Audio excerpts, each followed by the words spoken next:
Good evening বাইডি বন্ডিরা, welcome back বাগেরহাটের বাঘিনী vlog. তোমরা সকল কিরাম আছো বাইডি বন্ডিরা? আশা করি সকলে ভালো আছো। আমি তোমাকে দিদি ভালো আছি।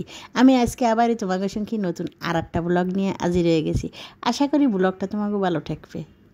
আমি ওই ছোটো সলরা অনিন্দর পরীক্ষা আরম্ভ হয়েছে, এইচএসসি পরীক্ষা। ওর পরীক্ষা পড়িছে হচ্ছে কদমতলি কলেজে পড়িছে।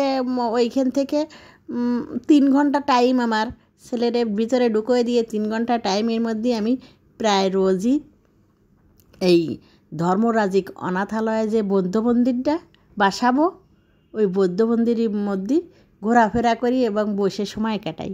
কারণ এদিক ওদিক ঘোরাফেরা করে কোনো সময় রোদ্দুর, কোনো সময় বৃষ্টি, আষাঢ় মাসে এইসবের জন্যে রাস্তায় থাকা সম্ভব না। রাস্তায় বা কত সময় থাকা যায়? তাছাড়া হলো ভিতরে ঢুকে ফ্যানের নিচেই আরামসে বসে থাকা যায়। তারপরে আবার বসে থাকলাম বা ভিতরে ঘোরাফেরা করলাম সুন্দর পরিবেশে। ওই জন্যই ভাবলাম যে তোমাকেও আজকে একটু আমি এই অনাথালয়টা, ধর্মরাজিক অনাথালয় যেটা মানে আর কি, এটা হচ্ছে মুক্তিযুদ্ধের পরে যে যুদ্ধে বিধ্বস্ত শিশু এবং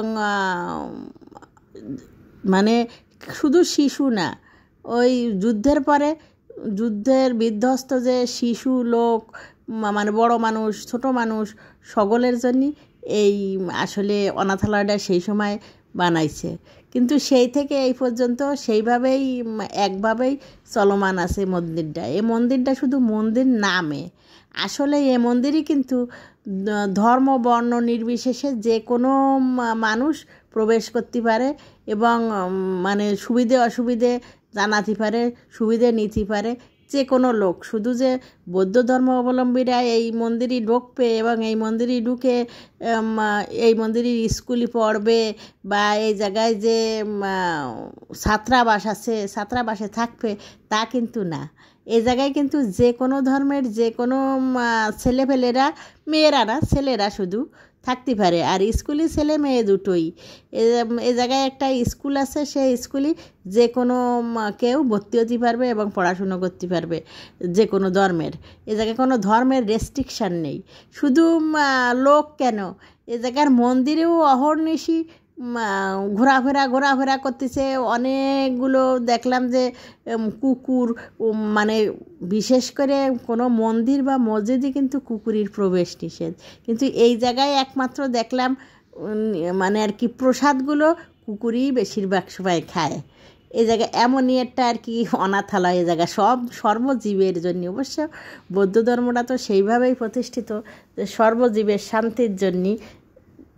বিশাল বড় এরিয়া নিয়ে মন্দিরটা। তা আমি হচ্ছে গেটেতে ঢুকে ঘুরতে এই পাশ দিয়ে এবার প্রার্থনালয়ে আইছি, যে জায়গায় আর কি মূল প্রার্থনার জন্য বৌদ্ধ ধর্ম অবলম্বীরা মন্দিরে প্রবেশ করে, সেই জায়গায় আইছি। এই জায়গায় আছে নানান রকমের মূর্তি, বৌদ্ধ মূর্তি। এই যে পিতলের বানানো এগুলো কিন্তু একই রকম দেখতে, কিন্তু একজনার না। এই যে আলাদা আলাদা নাম সামনে লিখে দেয়া আছে, আলাদা আলাদা নামের একজনের আলাদা আলাদা মূর্তি তৈরি করা, কিন্তু চোখের দেখায় বাইরে থেকে দেখা যায় যেন একই রকম সব মূর্তিগুলো দেখতে। আসলে হলো মূর্তিগুলো বানাইছে একজনের উদ্দেশ্যে, নাম আলাদা আলাদা করে সামনে লিখে দেয়া আছে যে কার মূর্তি কোনটা। সব দেখার জন্য, সব উপভোগ করার জন্য যে কোনো কেউ ঢুকে সব দর্শনার্থীরা ঘুরে দেখতে পারবে। আর যাগো প্রার্থনা করার দরকার, বৌদ্ধ ধর্ম অবলম্বী তারা প্রার্থনা করবে। মানে কোনো এই জায়গায় কোনো বাধা নেই, কোনো নিয়মের কোনো বাধা ধরার নিয়ম নেই। এই জায়গায় 2জন বুদ্ধ মূর্তি আছে, একজন হচ্ছে গৌতম বুদ্ধের মূর্তি। এই যে কাছের যে সবুজ রঙের মূর্তিটা, ইনার নামটা এই জায়গায় লেখা নেই, এই জন্য বুঝতে পারতেছি না, কিন্তু এই সাদাটা যে গৌতম বুদ্ধের মূর্তি এইটা আমি বুঝতে পারতেছি। এইটা বুঝে করতেছি যে এইটা হচ্ছে গৌতম বুদ্ধের মূর্তি, কিন্তু ওই কাছেরটার যে কী নাম ওটা আমি বুঝতে পারিনি। জাগো প্রার্থনা করার দরকার। তারা প্রার্থনা করে ওই যে জল ফুল ওইগুলো দিয়ে চলে গেছে। এর বাইরের সাইডে বিশাল বড় এরিয়া, মানে এত বড়, ঘুরে দেখতে গেলে অন্তত আধা ঘন্টা 1 ঘন্টা হাইটে ভালো করে ঘুরে আসতে হবে। মানে এরিয়াটা প্রচুর বড়, বাইরের দিকের এরিয়া। তা আমি ওই ভিতরে প্রার্থনালয়ের মধ্যে একটু ঘুরে ঘুরে তোমাকে আগে দেখাতেছি ভাইটি বন্ডিরা। এই যে শোয়ায় রাখিছে গৌতম বুদ্ধের মূর্তি, এই জায়গায় কাজ করে শুয়ে রয়েছে। এই পাশে একটা পিছনের দিকের মন্দির আর কি, মন্দিরের পিছন সাইডই। যে সময় রমজান মাস চলে, রমজান মাসের 1 মাস কিন্তু এরা অনাথ শিশুদের জন্য মানে আর কি ফাস্ট ফুড খাবার, মানে যেটা আর কি ওই রোজা ভাঙ্গার জন্য যেসব খাবারগুলো আর কি রমজান মাসে, সেই সব খাবারগুলো এরা সব অনাথ শিশুদের বা যে কোনো বৃদ্ধ হোক শিশু হোক লোকদের এরা বিলি করে। পুরো রোজার মাস ধরেই এরা খাবার দেয়।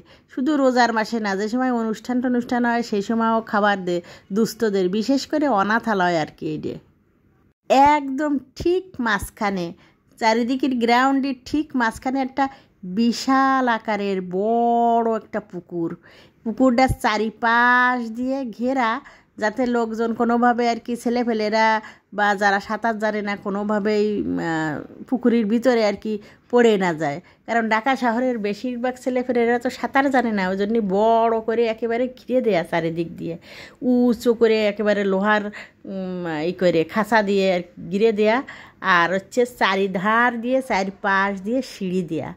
যদি কেউ দরকার লাগে জলের জন্য, নামার জন্য, স্নানের জন্য বা জল আনার জন্য, কোনো কাজের জন্য, চারিপাশ দিয়ে হচ্ছে সিঁড়ি করা। মানে এত বড় পুকুর, এত বিরাট পুকুরের এক সাইড দিয়ে যদি সিঁড়ি থাকে, বেশিরভাগ তো সবসময় পুকুরের এক সাইডে সিঁড়ি থাকে বা বেশি হলে 2 সাইডই থাকে।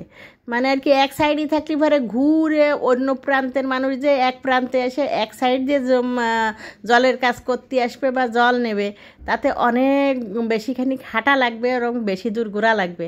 এই জন্যই হচ্ছে চারি সাইডই হচ্ছে পুকুরের সিঁড়ি।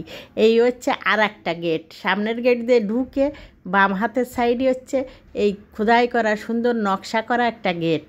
এই গেট দিয়ে হচ্ছে বাম সাইডে চলে যেতে হবে। ওই পাশে আছে হচ্ছে অফিস ঘর, বেশিরভাগ হচ্ছে ওই পাশে অফিস ঘর। যে অফিস ঘরে হচ্ছে এর জায়গা পরিচালনা করার মধ্যে অফিস যারা আর কি পদে আছে, যে পদে আছে সেই পদের ভিক্ষুদের অফিস ঘর, অফিসই আর কি যার থাকার জায়গা এবং কাজ করার জায়গা।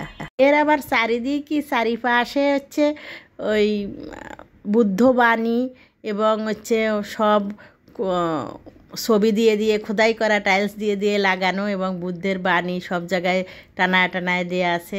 এই হলো পুকুরের আর এক সাইডের আর একটা ঘাট। আর ও পাশের আর একটা ঘাটে আইছি আমি, যে পাশে অফিস সাইড, সেই অফিস সাইডের বাম হাতেরতে ঢুকে তার সামনেরতে পুকুর ঘাট।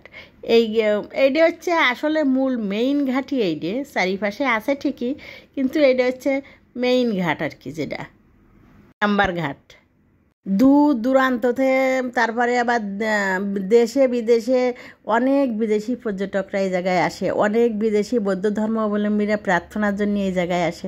অনেক দিক থেকে অনেক জায়গা থেকে এই জায়গা দেখার উদ্দেশ্যে, ভালো করে ঘোরা দেখা বা প্রার্থনা করার উদ্দেশ্যে অনেক জায়গাতে অনেক লোকজনই আসে। তা আমার কোনো সময় আসা হয়নি, এই ছোটো জলটার পরীক্ষা পড়িছে জন্যই আসা হলো। সেই জন্যই ভাবলাম যে রোজ তো এই মন্দিরের মধ্যে আমি বসে থাকি বা ঘোরাফেরা করি, আজকে একটু ঘুরে ফিরে ভালো করে ভিডিও করে তোমাকেও দেখাবো। এই জন্যই আজকে তোমাকেও দেখাতেছি একটু ঘুরে ফিরে। সোজা দিক দিয়ে যাই আটতে একেবারে এই পুকুরের ওই মাথার দিকে আর কি। এই হলো বাম সাইড দিয়ে ঘুরে আমি মানে ডান সাইড সোজা ঘুরে এসে বাম সাইড দিয়ে ঢুকে আবার ঘুরে যাচ্ছি আমি বৃত্ত আকারে। এই একজন ভিক্ষু যাচ্ছে, বুদ্ধ ভিক্ষু। এইভাবে আমি ঘুরে যাচ্ছি একেবারে সোজা যাইয়ে হচ্ছে ওই পাশে, অপর পাশে হচ্ছে স্কুল। এই ভিতরে যে ধর্মরাজিক স্কুলটা, এই স্কুলে কিন্তু যে কেউ পড়তে পারবে, যে কোনো ধর্মাবলম্বী যে কোনো পরিবারের যে কোনো ছেলে ফেলে পড়তে পারবে, তাতে কোনো বাধা নিষেধ নেই। এই ভিতরের এই স্কুলই আর কি, একদম প্রথম প্লে থেকে একেবারে 10 পর্যন্ত স্কুল। এই জায়গার নিয়ম শৃঙ্খলা প্রত্যেকটা পদে পদে শৃঙ্খলা, একদম ছেলেপেলেগো যে এমনভাবে সুন্দরভাবে সুশিক্ষা দেওয়া হয়, শুধু পড়াশুনোর বেলায় না। এই জায়গায় অনেক সাংস্কৃতিক অনুষ্ঠান, তারপরে নাচ গান, কবিতা আবৃত্তি, তারপরে হচ্ছে মানে যে যেভাবে পারদর্শিতা, যে যেভাবে যেদিক জাতি চায়, যেভাবে শিখতে চায়, শরীরচর্চা সবগুলো একেবারে মানে স্টেপ বাই স্টেপ সব কিছুই শৃঙ্খলা অনুযায়ী সব কিছু চলে, কোনো বিশৃঙ্খলা বা কোনো সূচি ছাড়া এই জায়গায় কোনো কাজই হয় না, সব কাজই হলো শৃঙ্খলা মতো নয়। এরা পুকুর পাড়ে বড় করে পদ্মফুলির উপর গৌতম বুদ্ধর দাঁড় করায় রাখা একটা বড় বিরাট মূর্তি, আকাশ ছোঁয়া বিরাট মূর্তি বানায় রাখা।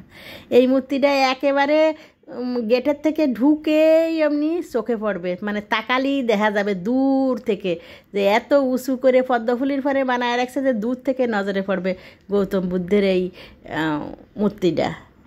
চারিদিকটা এমন করে অন্ধকার করে আইছে, মনে হতেছে যে ঝপাস করে বৃষ্টি পড়বে যে কোনো টাইমে। আমি আবার ঘোরাফোরা করে তারপরে তাড়াতাড়ি ঢুকে পড়েছি আবার প্রার্থনালয়ের মধ্যে। কারণ হলো যে কোনো অফিস রুম, যে কোনো বিল্ডিং বা যে কোনো ঘরে সচরাচর তো ওইভাবে মহিলা মানুষ ঢোকা যায় না, কারণ এই জায়গায় যারা থাকে সব হচ্ছে পুরুষ বেশিরভাগ। কিন্তু প্রার্থনালয়ে হচ্ছে নির্বিশেষে সবাই ঢুকতে পারবে, বসতে পারবে, কোনো সমস্যা নেই। কিন্তু অন্য অন্য সব জায়গায় আবার যে কোনো জায়গায় যে কোনো মুহূর্তে মহিলারা ঢোকা যায় না। সেই জন্যে ওই বৃষ্টি আসতেছে, তাড়াতাড়ি আবার প্রার্থনালয়ের মধ্যে ঢুকে গেছি। বৃষ্টি পড়েও গেছে, একেবারে এমন জোরালোভাবে বৃষ্টি আইছে, একেবারে ঝপঝপ ঝপঝপ করে পড়ে গেছে একদম।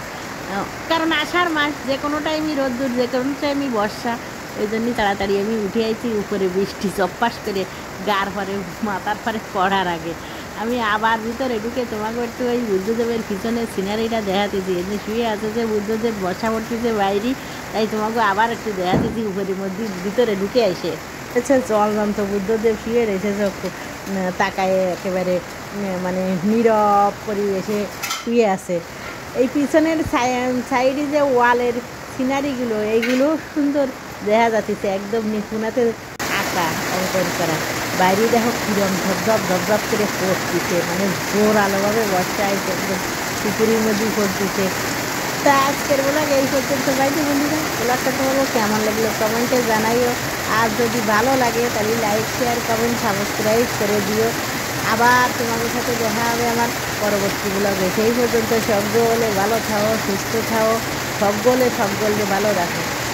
আর আবার তোমাদের সাথে আমার দেখা হবে পরবর্তী ব্লগে।